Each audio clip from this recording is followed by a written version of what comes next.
So we're in the month of March, and this month we are talking about addictions. And today we have Danny. We're very fortunate to have him, who has spent over a decade as an addiction prevention specialist. Mm-hmm. So grateful to have him here for this topic. Yeah, I'm happy to be here. Mm-hmm. So addiction, I like to say the simple definition for addiction is the 3 C's. So the first C would be a compulsion. Mm-hmm. So anytime we have a compulsivity, a desire to do something that could relate to addiction, I like to think of compulsion as the thought process. So it's the craving, the want, the need. Urge. I feel like I have to do it. Mm-hmm. That's a big part of people's motivation to do the things they become addicted to. So you want to look for the compulsions. Usually with addiction, compulsions are irrational. So by definition, addiction is not a pleasant experience. Mm-hmm. So you want to evaluate what effect is the thing that I'm doing having in my life. Is it causing negative impact in my health, my social life, my mental health, my spiritual life, etc.? And that's important to pay attention to. Usually when we have negative consequences from things we do, it changes our behavior. But with addiction, you continue the thing despite the consequences. Okay. So I think we can have negative consequences and compulsion and not be addicted. Yeah. But you'd want to pay attention to those things. So if I text and drive compulsively, I get the ticket. I could probably change my behavior if I'm not addicted. So that brings in the third C, which would be a control. So loss of control. So that's the big thing with addiction is most people when they're addicted say, I've lost control with this thing in my life. Okay. And when you come to treatment or you come to counseling, it's kind of what people are saying as counselor, I think I've lost control. Can you help me get it back? The addiction then impacts your life, impacts your social relationships, work potentially, sleep, eating, exercise. So I also feel like that's another piece that the addiction then plays a part in your life by impacting it in a way that doesn't allow you to function the way that you normally would without it. Yeah.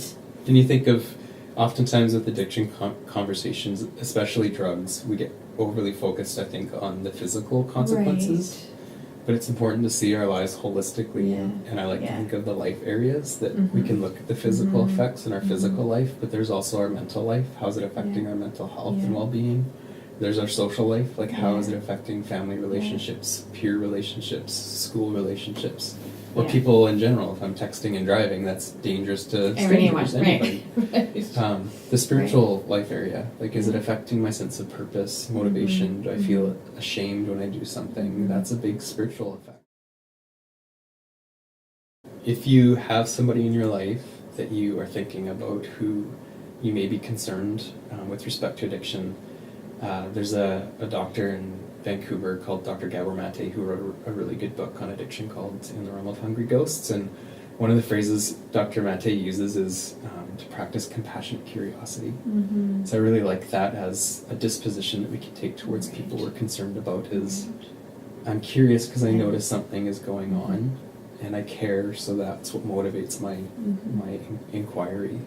And that really just comes down to paying attention to the people that are in our lives and saying something seems off or something seems wrong, and how do I approach that in the inquisitive way versus a judgmental, assumptive, you know, like this is what's going on and I think you're doing this, and then the guard will go up immediately right away. The defenses, defenses will come up right away. One of the strongest pieces of AA, in my perspective, is the sponsor. Is actually the person who walks. It is the relationship, and it's the community that they build. And I know not everybody's religious, and so there is this. There are people. There are other programs, smart, that aren't scientific. But the whole piece that I think is significant is relationship. Absolutely. And I think doing addiction on your own, I don't even know how it works. I think it's very challenging to do it in isolation. And I think it's very challenging to go to treatment and to come back home without someone walking with you. Absolutely. And that's the difficult dynamic of addiction is it is an isolating experience. So as people become increasingly involved in the things they're addicted to, it can isolate them from their supportive connections or their community, and it's also difficult if the person is addicted that sometimes they're trying to disconnect. So you're Right. trying to reach out to people who are trying to disconnect, and that can be a challenge, but it's creating that posture of invitation of relationship. I'm here when you're ready, and that it's best, recovery is best done in communities. If you're struggling or you know someone who's struggling, it's knowing that there's supportive services in our community to reach out to, and Please do. And please do. It's a phone call away or an email, and knowing that it's generously received, right? It's working with people where they're at, and self-determining where you want to go, and then knowing that you're not going there alone, but being supported. Yeah.